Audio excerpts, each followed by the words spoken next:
ఒక question paper ఉందంటే ఆ క్వశ్చన్ పేపర్ను ఎట్లా ప్రిపేర్ చేస్తారంటే బిలో యావరేజ్ స్టూడెంట్ని దృష్టిలో పెట్టుకొని క్వశ్చన్ పేపర్ ప్రిపేర్ చేస్తారు. మన నోట్స్లో నేను గన్ అని రాస్తా కదా, గన్ షాట్ అని పెడతా కదా, అక్కడ చెక్ చేసుకున్నట్లయితే 4 క్వశ్చన్స్ 7లో గన్ షాట్ ఉంటుంది. 4 మార్క్స్లో కూడా 7 క్వశ్చన్స్ ఉంటాయి, అందులో 5 చేయాలి. 4 క్వశ్చన్స్ గన్ షాట్ ఉంటాయి అక్కడ కూడా. 2 మార్క్స్కి వెళ్ళిపోతే ఓన్లీ 4 క్వశ్చన్స్ మాత్రమే గన్ షాట్ ఉంటాయి, చెక్ చేసుకోవచ్చు. 3 క్వశ్చన్లో 1 క్వశ్చన్ ఇంపార్టెంట్ ఉంటుంది. ఇప్పుడు important question and gun shot question different ఉంటుంది.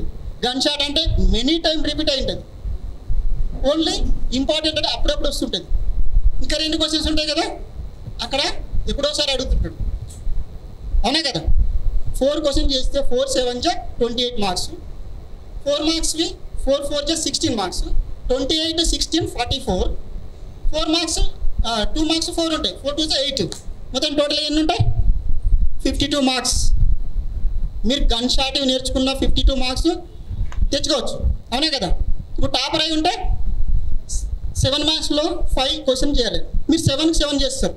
4 మార్క్స్ కూడా 7 చేయాలి, 5 చేయాలి, 7 చేసేస్తారు. 2 మార్క్స్ కూడా 10 అటెంప్ట్ చేస్తారు. చేసిన వాళ్ళు చాలామంది ఉన్నారు, అవునా కదా. రైట్. కొంతమంది ఏమంటారంటే సార్ నేను ఎంత చేసినా కూడా నాకు రావట్లేదు సార్, ఎన్నిసార్లు ప్రాక్టీస్ చేసినా నాకు రావట్లేదు అంటారు. అది ఏంటంటే షార్ట్ టర్మ్ మెమరీ అంటారు. ఎప్పుడైతే మనం లాంగ్ టర్మ్ మెమరీకి వెళ్ళిపోయినాం అనుకో, లాంగ్ టర్మ్ మెమరీ అనేది సబ్ కాన్షియస్ మైండ్లో స్టోర్ అవుతుంది. సబ్ కాన్షియస్ మైండ్లో స్టోర్ అయిందంటే మనం ఎప్పటికీ మర్చిపోం. ఇప్పుడు ఒకసారి ప్రాక్టీస్ చేస్తారు, 1 or 2 టైమ్స్ ప్రాక్టీస్ చేస్తారు, ఇంక వెళ్తూనే ఉంటారు. అప్పుడు ఏమవుతుంది, అది గుర్తుండదు, మళ్ళీ చూస్తే గుర్తుండదు. మినిమం 3 టైమ్స్, మ్యాక్సిమం 5 టైమ్స్ టాపర్కి అయితే. డల్లర్కి అయితే మినిమం 5 టైమ్స్, మ్యాక్సిమం 10+.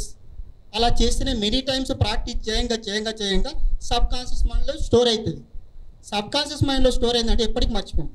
చిన్నప్పుడు A+B² ఫార్ములా నేర్చుకున్నారు కదా, ఎంపీసీ వాళ్ళు కాదు, హెచ్ఈసీ వాళ్ళు కానీ 10th క్లాస్ వరకు చదివి ఆపేసిన వాళ్ళు కానీ ఎవరికైనా A+B² ఫార్ములా గుర్తుంటుంది, అవునా కదా. ఎస్ఆర్నో అవునా. ఎందుకు గుర్తుంటుంది, చిన్నప్పుడు మనకు మెనీ టైమ్స్ ప్రాక్టీస్ చేయడం చదవడం అది చేసినాం, కానీ ఎప్పటికీ గుర్తుండిపోయింది, అవునా కదా. చిన్నప్పుడు మనము స్విమ్మింగ్ చేసినాం, బైసికల్ తొక్కినాం, మర్చిపోతామా. 20 years తర్వాత చూసినా మర్చిపోం. ఎందుకంటే sub conscious mind very very important. మన మైండ్ అనేది 2 టైప్స్. ఒకటి